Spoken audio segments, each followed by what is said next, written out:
Welcome back. इस video के अंदर हम बात करेंगे कि हम ऑब्जेक्ट्स की अरे किस तरीके से बना सकते हैं और एक प्रॉपर्टी जो है वो हम अरे को एज एन ऑब्जेक्ट जो है वो किस तरीके से रख सकते हैं। तो सबसे पहले हम बात कर लेते हैं अरे ऑफ ऑब्जेक्ट्स के बारे में।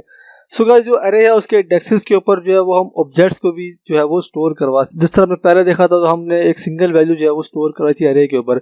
अगर हमने जो है वो एक ऑब्जेक्ट स्टोर करना है अरे के अंदर तो वो भी जो है वो हम इजीली कर सकते हैं। तो उसके लिए हम सिंपली एक अरे बनाएंगे और फिर उसके अंदर जो है वो ऑब्जेक्ट जो है वो स्टोर करवा देंगे हर इंडेक्स के ऊपर। तो ये जो तरीका ये हम बहुत जगह के ऊपर जो है वो यूज करते हैं। यूजली जब हम एपीआई से डेटा फेच करते हैं, जब हम आगे एडवांस जावास्क्रिप्ट में आप जाएंगे जहाँ पे आप एपीआई के जरिए डेटा लेके आ रहे होंगे इंटरनेट से, तो उसके अंदर जो डेटा आता है वो हमें इसी फॉर्म के अंदर जो है वो ज़्यादातर जो है वो मिलता है।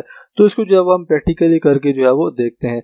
तो उसके लिए सबसे पहले मैं यहाँ पे एक अरे बना लूँगा। मैं यहाँ पे एक अरे बना लेता हूँ कॉन्स्ट यूजर्स के नाम से। अंदर उसके बाद मैं यहाँ पे अरे के अंदर जो ऑब्जेक्ट्स होंगे वो मैं जो है वो स्टोर करवा दूँगा। तो उसके लिए सबसे पहले मैं यहाँ पे एक ऑब्जेक्ट बना लूँगा। तो यहाँ पे जो ऑब्जेक्ट होगा हम उसको कोई नाम जो है वो नहीं लिखेंगे, हम सिंपली उसको इंडेक्स के ऊपर जो है वो स्टोर करवा देंगे अरे के ऊपर। तो यहाँ पे सबसे पहले मैं आईडी लिख लेता हूँ। यहाँ पे मैं लिख लेता हूँ ID1। एंड उसके बाद मैं यहाँ पे फुल नेम में यहाँ पे लिख लेता हूँ। मैं यहाँ पे फुल नेम में यहाँ पे लिख लेता हूँ अली मोइज में यहाँ पे जो है वो लिख लेता हूँ। उसके बाद मैं यहाँ पे नेक्स्ट में उसकी जो एज होगी मैं यहाँ पे जो है वो लिख लेता हूँ। मैं यहाँ पे लिख लेता हूँ 23। उसके बाद सेकंड इंडेक्स के ऊपर मुझे जो है वो दूसरा ऑब्जेक्ट स्टोर करना, तो मैं यहाँ पे जो है वो कॉमा लगाऊंगा। एंड उसके बाद मैं यहाँ पे जो दूसरा ऑब्जेक्ट होगा मैं यहाँ पे जो है वो बना लूँगा। तो मैं यहाँ पे ID2 कर लेता हूँ। एंड देन उसके बाद मैं यहाँ पे जो उसका नाम होगा मैं यहाँ पे स्टोर करवा लेता हूँ। मैं यहाँ पे लिख लेता हूँ फुल नेम। एंड देन उसके बाद मैं यहाँ पे उसामा जो है वो मैं यहाँ पे लिख लेता हूँ। एंड देन उसके बाद मैं यहाँ पे जो एज होगी मैं वो यहाँ पे जो है वो लिख लूँगा। तो मैं यहाँ पे लिख लेता हूँ 30। सो यहाँ पे आप देख सकते हैं कि यहाँ पे जो है वो हमारा एक अरे जो है वो बन गया है ऑब्जेक्ट्स के साथ। जिसके एलिमेंट्स हैं अरे के वो हमने जो है वो यहाँ पे ऑब्जेक्ट्स जो है वो डाल दिए हैं। सो हमने जो है वो इनको एक्सेस करना है, तो उसके लिए सिंपली मैं यहाँ पे जो है वो लिख लूँगा यूज़र। एंड उसके बाद यहाँ पे जो अरे है हम उसके इंडेक्सेस को जो है वो यूज़ करेंगे और फिर उसके अंदर जो हम देखेंगे कि कौन सी जो वैल्यू है वो यहाँ पे जो है वो पड़ी हुई है। तो मैं यहाँ पे लिख लूँगा 0। मैं यहाँ पे जो है वो लिख लेता हूँ 0। एंड उसके बाद मैं यहाँ पे जो है वो उसको क्लोज कर दूंगा स्क्वायर ब्रैकेट्स को। एंड उसके बाद मैं यहाँ पे देखना चाहता हूँ कि जो आईडी है वो कौन सी है, तो मैं यहाँ पे लिख लूँगा ID। तो यहाँ पे आप देख सकते हैं कि जो ID है वो हमें यहाँ पे जो है वो मिल गई है।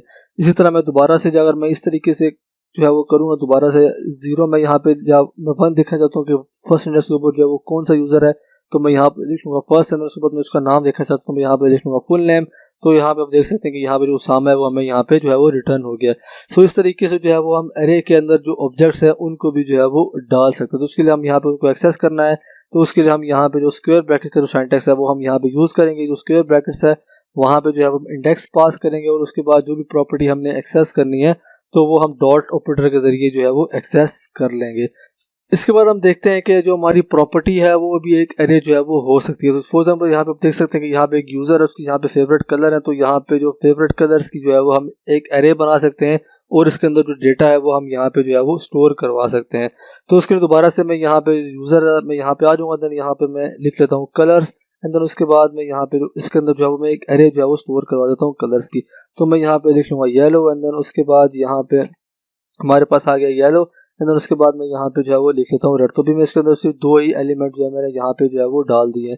सो मुझे इसको एक्सेस करना है, तो मैं उसके लिए सिंपली यहाँ पे जाऊँगा यूजर्स। एंड देन उसके बाद ये पहले एलिमेंट के ऊपर मतलब 0 इंडेक्स वाले के ऊपर। एंड देन उसके बाद यहाँ पे हमारे पास आ जाता है कलर्स। सो कलर्स के ऊपर भी हमारे पास जो है वो हमारे पास एक अरे है, तो उसके लिए भी यहाँ पे स्क्वायर ब्रैकेट्स में यहाँ पे लगाऊंगा और मैं यहाँ पे अगर पास कर देता हूँ 1, तो यहाँ पे आप देख सकते हैं कि यहाँ पे जो रेड कलर था वो फर्स्ट इंडेक्स के ऊपर पड़ा, तो वो हमें यहाँ पे जो है वो मिल गया है। इसी तरह अगर मैं चाहता हूँ कि इसके ऊपर मैं एक और कलर यहाँ पे ऐड कर देता हूँ, मैं यहाँ पे ऐड कर देता हूँ पिंक में ऐड कर देता हूँ। तो मुझे इसको एक्सेस करना है, तो उसके लिए मुझे सिंपली दोबारा से मुझे यहाँ पे यूजर लिखना पड़ेगा।